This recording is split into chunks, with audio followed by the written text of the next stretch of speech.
le cadre de sa mission régalienne de contrôle de l'action gouvernementale, l'Assemblée législative de transition initie des missions d'information sur le terrain. Au cours de ce mois d'avril, les membres de 4 commissions parlementaires se sont rendus dans différentes localités pour apprécier de manière concrète la mise en œuvre de certaines actions publiques. Dans ce magazine, nous vous proposons un tour d'horizon des missions conduites par des responsables des différentes commissions de l'Assemblée législative de transition. Madame, Monsieur, bienvenue à la tribune du Parlement et merci de nous suivre.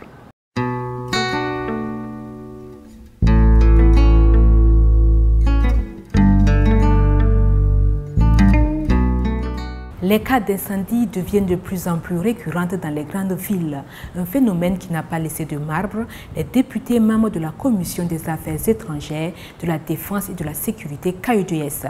Ils ont diligenté à cet effet une mission d'information parlementaire pour comprendre le phénomène et évaluer les moyens de prévention et de gestion des crises d'incendie dans nos villes. Ce fut aussi l'occasion pour eux de s'enquérir de la mise en œuvre des recommandations élaborées à l'issue d'une précédente mission consacrée au statut du personnel et des retraités de la Citaraï. Le point de cette mission avec Innocent Darankoum et Chloïmé Alain Koulibaly. Marché central de Bobo Dioulasso. Les députés membres de la Commission des Affaires étrangères, de la Défense et de la Sécurité viennent s'imprégner du dispositif de sécurité incendie. Le constat est alarmant. Les commerces, de par leur multitude, encombrent les voies d'accès, rendant les issues de secours étroites ou presque inexistantes.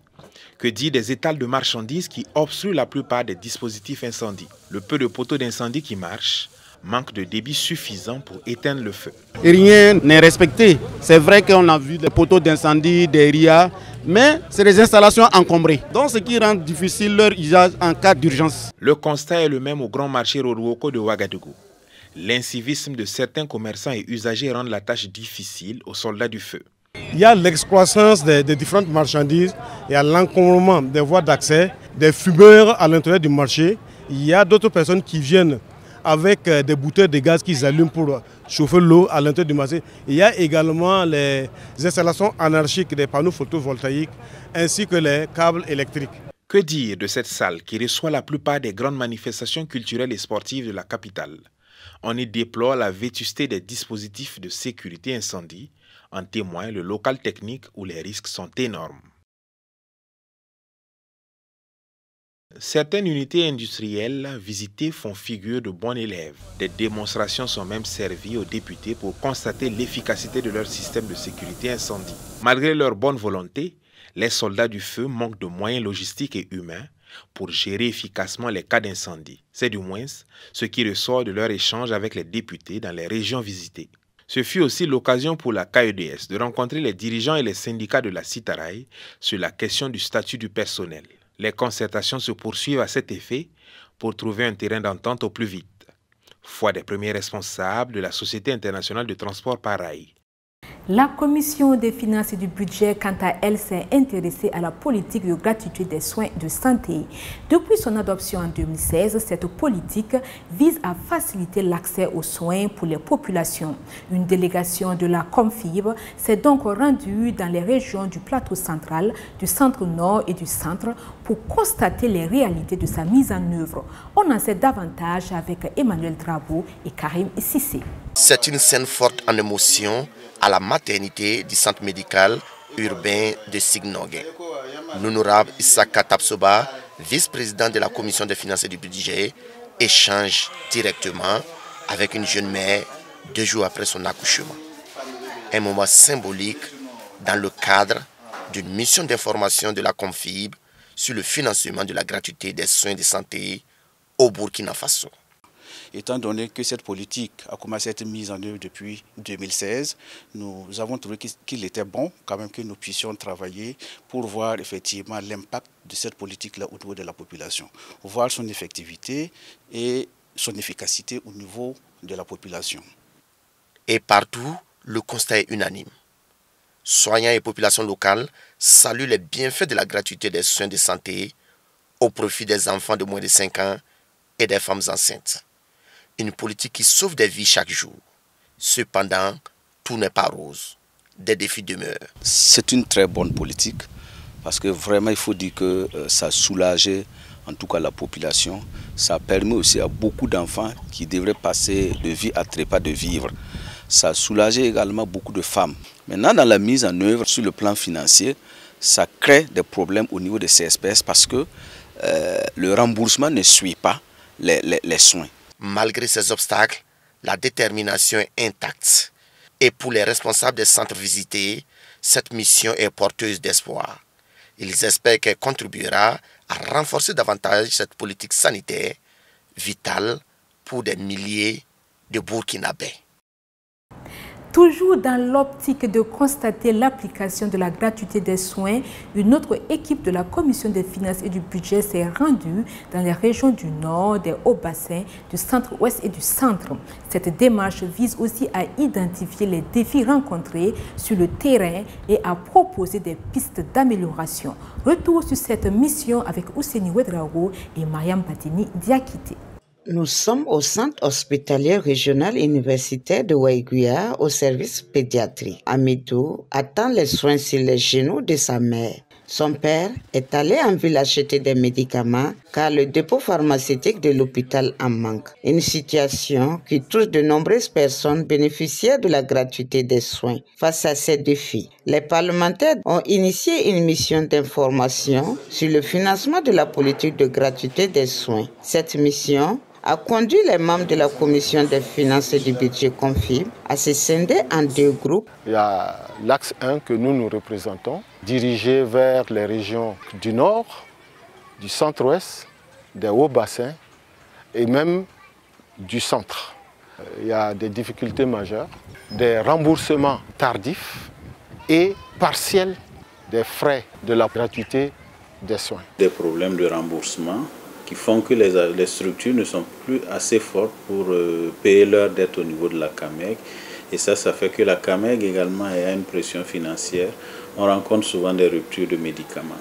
Mais au-delà de ça, le problème des infrastructures sanitaires, le problème des outils de travail, tels que les ordonnanciers.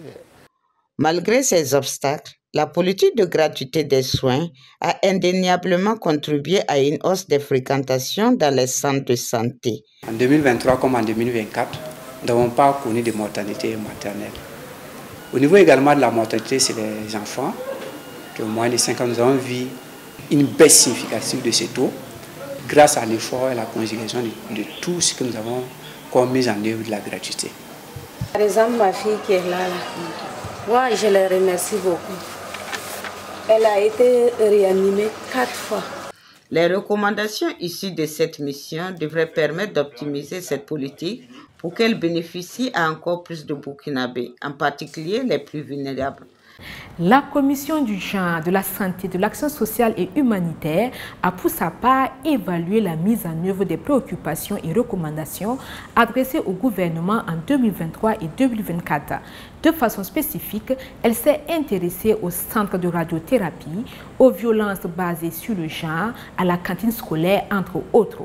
Le compte-rendu de cette mission d'information avec Anatole Nakoulma et Axel Nicole Yarou.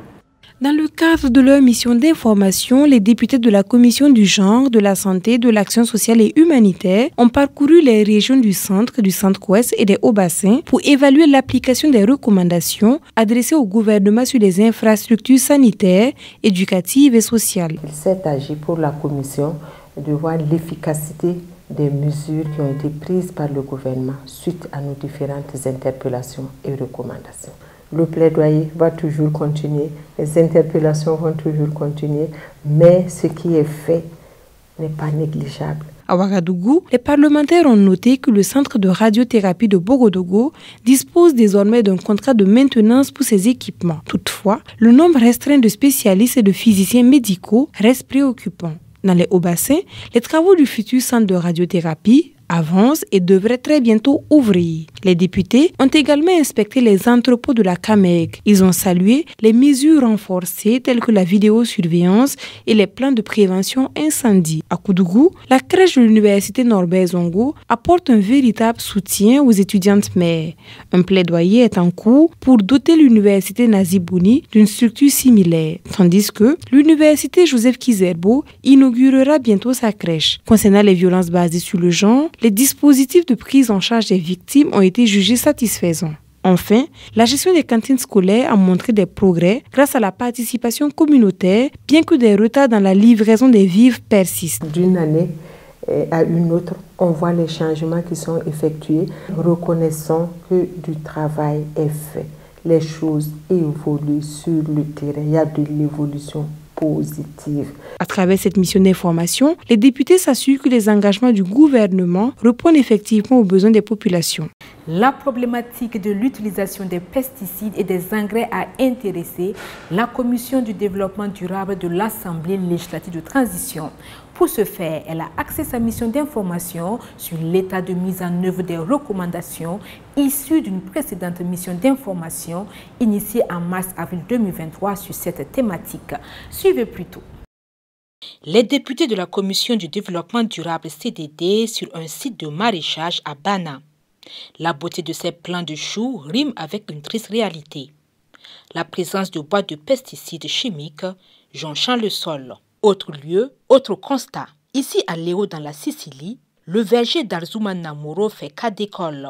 Un exemple d'agroécologie qui peut inspirer d'autres producteurs. De plus en plus, il y a l'agroécologie qui fait appel aux biointrants, les biofertilisants et les biopesticides. Voilà, et c'est ce dosage savamment fait et raisonné qui nous permettra de continuer à produire à l'échelle. Donc, tout en obtenant des denrées qui sont sécurisées et de qualité pour pouvoir réduire les impacts négatifs. La présente mission d'information a également conduit les députés membres de la CDD à Samandeni et dans la forêt classée de Dinderesso pour observer de bonnes pratiques en matière d'agroécologie. Elle a également permis d'auditionner une vingtaine d'acteurs œuvrant dans le domaine agricole ainsi que le gouvernement. Nous avons répondu aux questions de la Commission sur les recommandations formulées en matière de gestion de l'engrais et des pesticides au Burkina Faso. Nous avons, avec ces recommandations, renforcé le contrôle de l'engrais et des pesticides au niveau des frontières et à l'intérieur du pays. Nous avons également réalisé des réformes institutionnelles avec la création de la Sobimap qui a désormais le monopole de l'importation de l'engrais au niveau du pays. La présente mission d'information a permis à la CDD de constater une prise de conscience accrue des enjeux liés à l'utilisation des intrants chimiques. Toutefois, il demeure essentiel de poursuivre les actions de sensibilisation en faveur d'une agriculture plus respectueuse de l'environnement. C'est la fin de cette édition spéciale axée sur les missions d'information parlementaire. Tout le plaisir a été pour moi de l'avoir présentée. À bientôt pour d'autres informations parlementaires.